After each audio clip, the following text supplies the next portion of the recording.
There I was, a 15-year-old cynic, sex life finished, penis getting hotter by the minute, and I'm stuck up inside this VD clinic.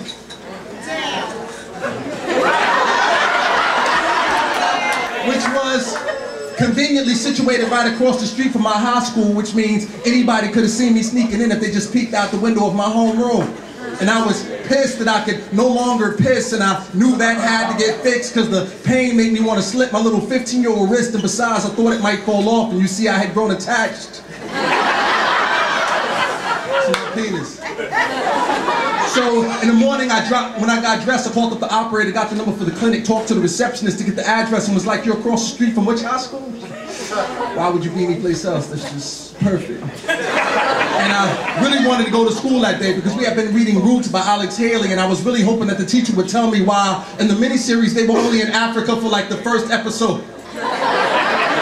But in the book, they were in Africa for the entire first half, and if the miniseries would leave out 400 pages of the existing African social structure, then the people watching Roots on television wouldn't think that slavery was quite as bad. Then then I paused for effect, laid back and then cut a little bit so the teacher would think that was all I had, before I jumped right back at him like, besides, the book could have done a little bit more to talk about the history of slavery in Africa. It could have talked about how the white Mamelukes had been enslaved by the black Egyptians. Could have talked about how the black Carthaginian general Hannibal had virtually enslaved Italy on an elephant expedition. Could have talked about the Spanish Inquisition and how the people who were being tortured might not have been in that position had it not been for a black general by the name of Tariq who conquered Spain by crossing the Rock of Gibraltar, otherwise known as the Gibraltar Tariq, which was the clip that bears his name, which so happens to be the same clip that Prudential now uses as a logo. So I guess in that sense, we all own a piece of the rock.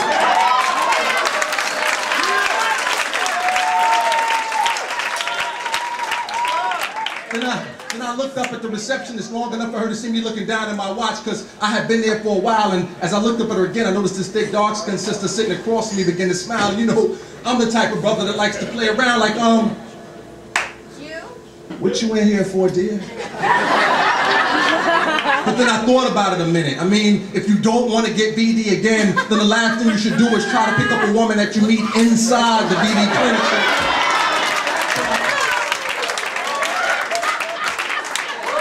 I tried to play it off and she asked my name, so I was like, oh, you talking to me? And without skipping a beat, I made up some BS lie like my name is Toby. And when you know that ghetto-ass receptionist would take that opportunity to slide back the glass and pull out my name like, excuse me, taalam.mpg, and I didn't want to lose my turn, so I looked at that thick sister sitting across from me, was like, oh yeah, that taalam shit, that's just my slave name, baby. And as I'm sitting in the doctor's office getting nervous, looking at the needles, thinking about what she might do, I figured the easiest way to calm my nerves was to talk to her a little about our roots. So I began, isn't it tragic that the very same maritime skills that the Africans and Arabs with the Spaniards and Portuguese to master would become the same skills that they would use for our eventual capture, our eventual massacre? And isn't it tragic that they waited till the reign of Sonny Ben Ali failed? And doesn't it seem like since the death of that black man, this world, at least for African men, has been a living hell? And she looked at me like, yo, who gives a fuck? Just don't drink any milk until you finish all these pills. Anyway, the next day I was back in school with my inject oranges with vodka crew, my soak gummy bears and Everclear and stash porno mags in our locker crew. And they were like, yesterday in homeroom, everybody was watching you.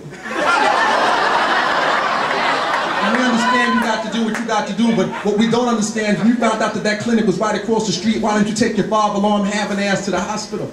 And I accepted all the advice they gave me and did not try to play off my actions that previous day as bravery. But what gets me to this day, Lush, is that people would rather hear about a 15-year-old with VD than their own ancestors' history of slavery.